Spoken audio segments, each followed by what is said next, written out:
Assalamualaikum warahmatullahi wabarakatuh. Alhamdulillah, segala puji bagi Allah SWT yang telah memberikan kita kesempatan dalam pertemuan manajemen investasi dan portofolio.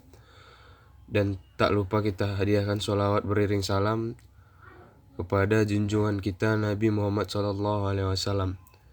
Semoga kita mendapat syafaat di yaumul akhir kelak. Amin. Di sini kami akan menyampaikan hasil presentasi kami dari kelompok 1, yakni yang berjudul Return Saham dan Portofolio. Return saham. A. Pengertian return saham.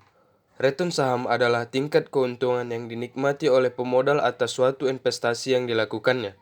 Robert Eng, 2001.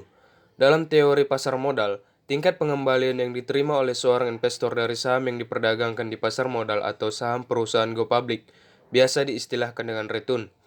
Menurut Tandelin, return saham merupakan salah satu faktor yang memotivasi investor berinvestasi dan juga merupakan imbalan atas keberanian investor menanggung risiko atas berinvestasi yang dilakukannya. B. Jenis-jenis return saham. 1. Realisasi. Merupakan return yang telah terjadi dan perhitungan yang menggunakan data histori perusahaan yang berguna untuk mengukur kinerja perusahaan. Return realisasi atau disebut juga return historis berguna juga untuk menentukan return ekspektasi atau expected return dan risiko di masa yang akan datang. Kedua, ekspektasi. Return ini digunakan untuk pengambilan keputusan investasi. Return ini lebih penting dibandingkan return historis atau realisasi karena return ini yang diharapkan oleh semua investor di masa yang akan datang. Baiklah, saya Irma Rahmayani Marpaung akan melanjutkan materi yang disampaikan oleh Saudara Taufik.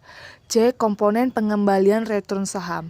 Yang pertama, gain. Merupakan keuntungan bagi investor yang diperoleh dari kelebihan harga jual di atas harga beli yang keduanya terjadi di pasar sekunder.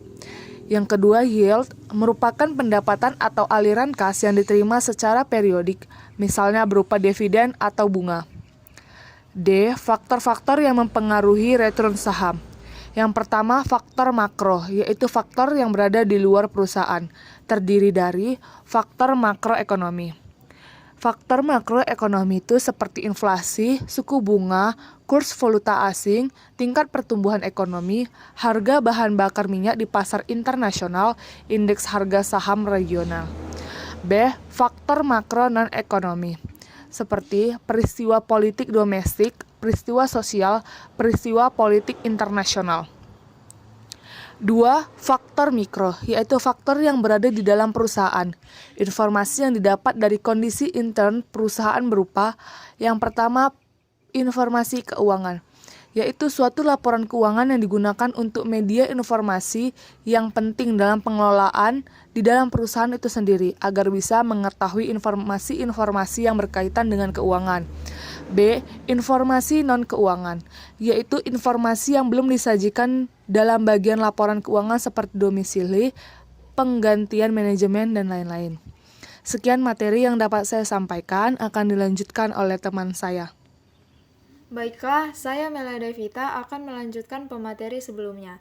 Di sini saya akan menjelaskan tentang perhitungan return saham.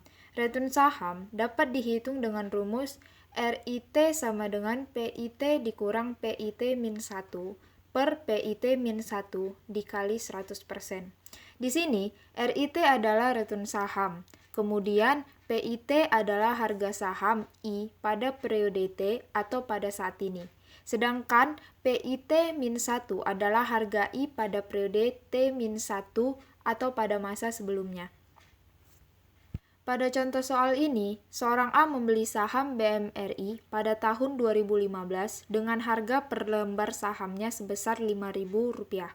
Pada tahun 2017, harga saham tersebut naik menjadi Rp6.500.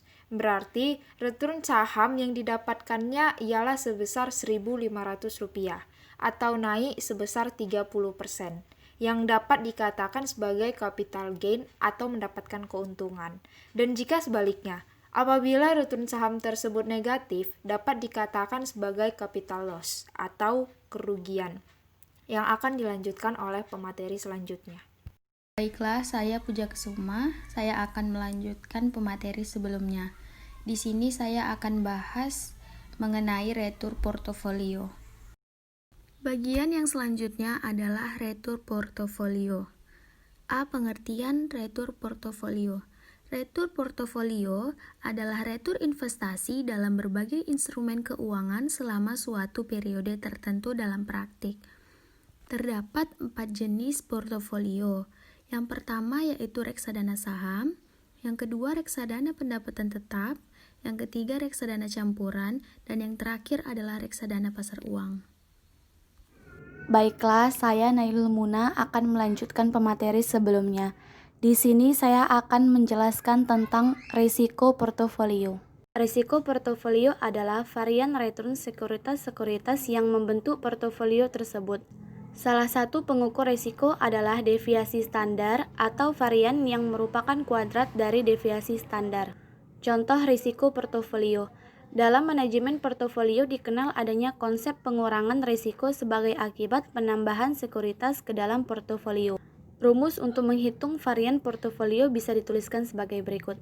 Sigma P sama dengan sigma I per N pangkat 1/2, di mana sigma P adalah deviasi standar portofolio atau varian portofolio, kemudian sigma I adalah risiko investasi atau varian aset I, kemudian N adalah jumlah sekuritas-sekuritas yang ada dalam portofolio. Sebagai contoh, misalnya risiko setiap sekuritas sebesar 0,20. Jika kita memasukkan 100 saham dalam portofolio tersebut, maka risiko portofolio akan berkurang dari 0,20 menjadi 0,02.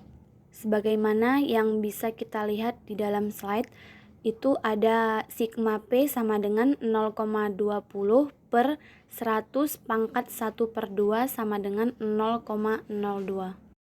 Dalam konteks portofolio, semakin banyak jumlah saham yang dimasukkan dalam portofolio, maka akan semakin besar manfaat pengurangan risiko.